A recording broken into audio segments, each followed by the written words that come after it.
अस्सलामुअलैकुम सामीन। 3 रमज़ान मुबारक है, 5 अप्रैल है। सोशल इंडिया न्यूज़ में आपका खैर मकदम है। ख़बर का उन्वान है, पाकिस्तानी सुप्रीम कोर्ट में इमरान खान मामले की सुनवाई कल तक यानी बुध तक टल गई है। ख़बर थोड़ी तफसील से सुन लें।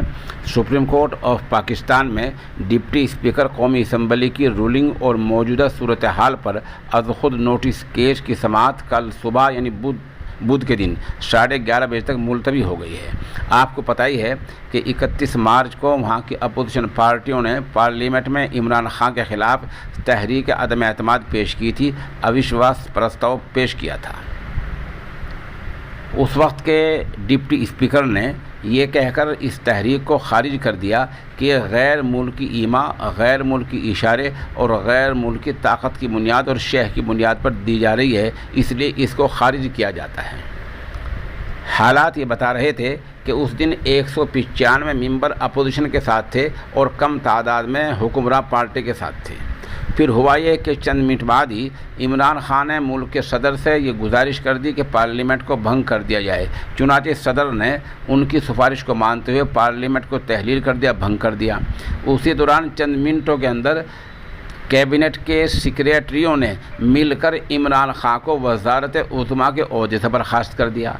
अब पूरा मामला सुप्रीम कोर्ट में पहुंचा हुआ है।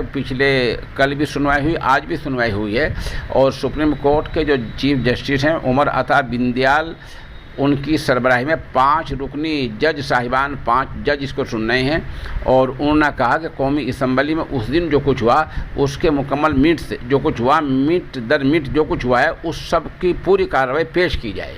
ये चीफ जस्टिस ने मांगा। दरअसल मसला ये हो रहा है कि अगर इमरान खान की बात को सही करार दिया जाए तो इसका मतलब ये होगा कि पाकिस्तान के पार्लियामेंट के 195 मेंबरान पार्लियामेंट गद्दार हैं, उन पर देशद्रोह का मुकदमा बन जाएगा, क्योंकि वो गैर मुल्की ताकत, गैर मुल्की शह पर, गैर मुल्की हिदायत पर, गैर मुल्की ईमा पर तहरीक पेश कर रहे थे।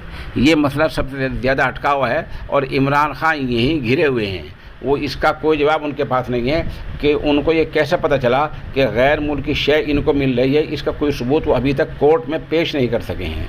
तो बहरहाल बज़ाहिर हालात ऐसे हैं जो पाकिस्तान में इमरान खान ख़िलाफ़ बढ़ते जा रहे हैं और अपोजिशन पार्टी जीत की तरफ बढ़ रही है। कल क्या होता है वो कल आप हमारे साथ बने रहें, हम आपको अपडेट करते रहेंगे। सुप्रीम कोर्ट के फैसले पर हमारी पूरी निगाह लगी हुई है।